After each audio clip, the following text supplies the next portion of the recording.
Halyee Khalil has shared something on the internet that is getting her sued by her ex-husband Matt Kalil, and we're going to talk about it in today's video. But before that, if you want me to glaze her or if you want me to hate on her, both of you are going to be disappointed. So please skip this video. And also, if you're not mature enough to understand that somebody can have an opinion different than yours, or somebody can like or dislike something or somebody that you dislike or like respectively, and that is not an attack on you, then you're not mature enough to watch any of the videos I have posted or I'm going to post. So please move on with your life and let's start today's video.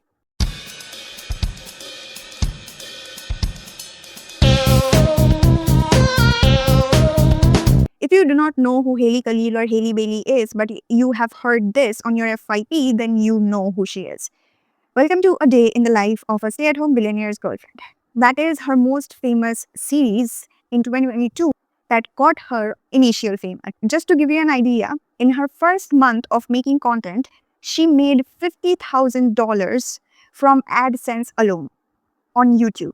I'm giving you that number to tell you the kind of fame that she has, the kind of influence that she has on the internet.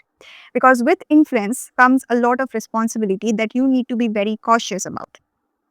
Now, when somebody gets famous on the internet, along with their professional lives, their private life becomes a point of curiosity for the viewers, for other people.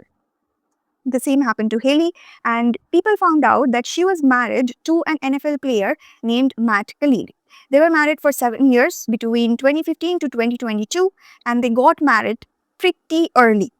So Halyee was about 22 or 23. She is born in 1992, and Matt was in his mid-20s. He is born in 1989. So the major reason that she has given for their divorce is their differences in what they want from their personal life, from their romantic life. So Matt wanted children, Halyee did not, and she has told the viewers that that is the major reason for their divorce, okay? But 4 months ago, Halyee went on this live stream where she shared that another major reason why she went through that divorce is because there were physical intimacy issues. She could have just stopped there, okay? But she went into vivid details of what those issues were. In her own words, he was too big for her, and it was impossible for her and him to do anything. And it was so bad that they tried therapy, they tried treatment, but nothing was working. So then they decided to get a divorce. And in between all of that, she shared a comparison between how big he was and something else, okay? So in her own words, he was the size of 2-3 cans of Coke stacked on top of each other. Was there any need to share that detail? No. Was there any need to share anything beyond the fact that they had sexual intimacy issues as well? Also no. And now, if you say that maybe she was just oblivious, that it would come off as a breach of privacy, as, uncomfortable. Because, first of all, she is not saying anything bad. Amongst men, having a bigger size is considered a sign of pride. So she was probably trying to talk him up. While doing that, she probably crossed the boundary. It's nothing bad. You might come off with that argument. But that can be true because she's, first of all, 33 years old. And by that age, when you have an influence like that, you are bound to know what you can or cannot share. Second thing is she was married to Matt. So she obviously knows how private he is and how he likes to, not share these things on the internet. And that is obviously the reason why he's suing her, because it is a breach of his privacy. Because if the tables were turned and a woman's private life, sex life was being broadcasted like this, the man would be questioned.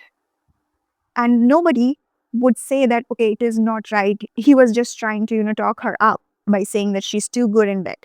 It would still have been very uncomfortable, inappropriate. So the same thing applies to this situation as well. It is very uncomfortable and inappropriate. And if you think she didn't know, she knew. Because while talking about this, she said that I cannot say this on the live. So she typed it out and showed Murno, and yet she decided to share the rest of the information, the rest of the details. Which just tells you that she knew how this was going to be perceived. She knew this was inappropriate, and yet she did it anyways. So that's what I'm saying is a problem. And the fact that she probably thought that she was, talking him up because it is considered a sign of pride amongst men. When you want to compliment somebody and you cross a boundary, it goes from a compliment to creepy really fast, no matter what your intentions were. Let me give you an example. So once we were in this event in our university and I was in a traditional attire, okay? And one of my classmates wanted to compliment me. And instead of just saying, oh, you look really nice in this, or you know what, you look really attractive in this, she said, you look so hot, I want to do things to you.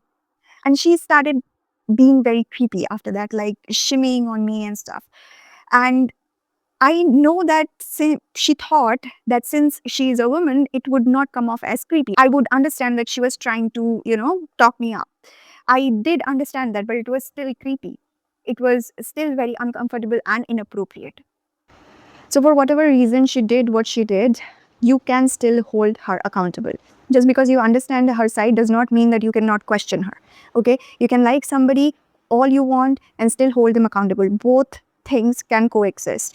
And it becomes especially important in today's society where social media is a big part of everybody's life. And the people who hold power and influence on the social media, they need to use it responsibly and cautiously. And if they do not do that, people are allowed to question it. People are allowed to hold them accountable. So yeah, that's all I wanted to say in today's video. Let me know what you think. If you want to add anything to what I just said, if you want to agree with me, if you want to disagree with me, you're more than welcome to share your opinion in the comment section, but be respectful, not just to me, but to everybody who's commenting, replying, whatever. And yeah, I'll see you in my next video. Bye-bye.